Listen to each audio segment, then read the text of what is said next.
Our meal prep this week includes trying another pair of Kinder's seasoning packets. And since Cinco de Mayo is coming up, we're going through their Mexican lineup. These two have instructions for pressure cooking and slow cooking, while these have instructions for stovetop and grill. The grill instructions will translate easily to cooking in an air fryer. I want to point out that even though these are all labeled Mexican seasoning, they are not identical and have different ingredients and nutritional facts. So while you could probably get similar results applying them to different recipes, they're formulated to give a particular flavor profile to specific dishes with specific meats. I'll look at these for the air fryer during next week's meal prep, but today I'm going to try out these two. Both of these call for 1.5 pounds of pork shoulder, which is the same as pork butt. Look for shoulder, butt, or Boston on the label to make sure you get a fatty enough cut. I would avoid anything with the words loin or chops in it, as those are pretty lean and more likely to dry out. This time I grabbed these two packages of Boston butt bone-in ribs. They're 2 pounds each, but after I trim the bones out, they'll be closer to 1 3/4 pounds. Just spread the meat out into a single layer. So we'll add 1/2 cup to get things started, and the pork will release liquid as things heat up. Sprinkle the seasoning all over the top.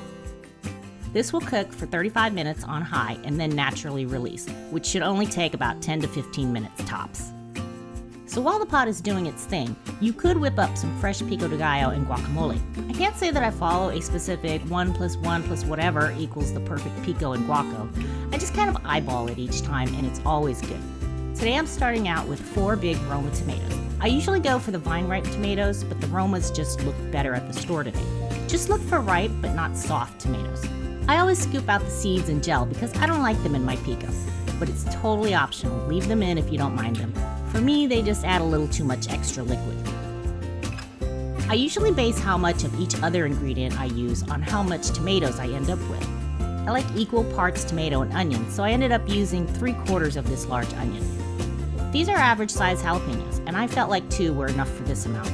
Again, removing the seeds is optional, but I'm removing them to tone down the heat a little, as I'm not the only one who's going to eat this. And here's an average size bunch of cilantro. I love, love, love cilantro, but you can adjust or leave it out if you don't like it. I know that a lot of people out there have that gene that makes cilantro taste like soap. Fortunately for me, Steve loves cilantro as much as I do. A touch of salt and pepper, a small drizzle of EVOO for lubrication, and fresh lime juice. Taste and adjust if you need to, but this is perfect for me. For the guacamole, I have 3 very ripe avocados that I'll seed and scoop out the flesh into a smaller bowl. A little salt and fresh lime juice, and mash away with a fork. You can work at this until it's super smooth or leave it chunkier if you like. And here's my little trick. You already did all the work to make the pico, so now just add some to the guac. I usually do a big spoonful for each avocado. Give it all one last stir, and then adjust your salt and lime if you need to.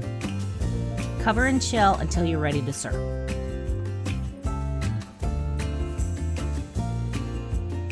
This smells really good and the meat is super tender. And this broth is really rich and flavorful. I'd save that to cook another batch or to cook some rice. You could stop here, but to really take carnitas all the way, you have to crisp them up under an oven broiler or whatever method you have available to you. Kitchen torch, pan on the stovetop, or even just wipe out the pot and use the sauté function. I also like to shred my carnitas into smaller pieces so I get more surface area to crisp. 5 minutes, stir and flip them around and go another 5, and maybe another 5 until it's as crispy as you like it. Plenty of serving options. We always have tortillas around, and tostadas are a fun treat. I especially like piling toppings on a tostada and crisping the entire thing in my air fryer. You could also have this over rice or beans or in lettuce boats if you want to keep it keto. Or just eat it with your bare hands like an animal. One of my very first videos, and still my second most viewed video, was a pork carnitas where I made a mojo-style blend of citrus juices and seasoning. I may be biased, since I make a batch of carnitas pretty much every month, but I do like mine better. But this Kinder's recipe is no slouch. If you don't have the time to gather all the ingredients and make everything from scratch, this is a great option for getting a tasty meal on the table within an hour of getting home from work. But note that the packet says this is enough to make 9 servings. No. I would say this feeds 4 people, tops. so make a double batch if you expect to have any leftovers. I'll link my original Carnitas video below if you want to give that one a try. Seriously addictive good stuff. So that's it for this video. Just stand by and I'll post up the chili verde a little later today. As always, the ingredients and instructions are below in the description box. Make sure to like, share, and subscribe, and ring the bell so you get a notification when I post a new video. Leave a comment letting me know what videos you'd like to see on here. Thank you so much for watching, and I will see you in the next video. Bye-bye!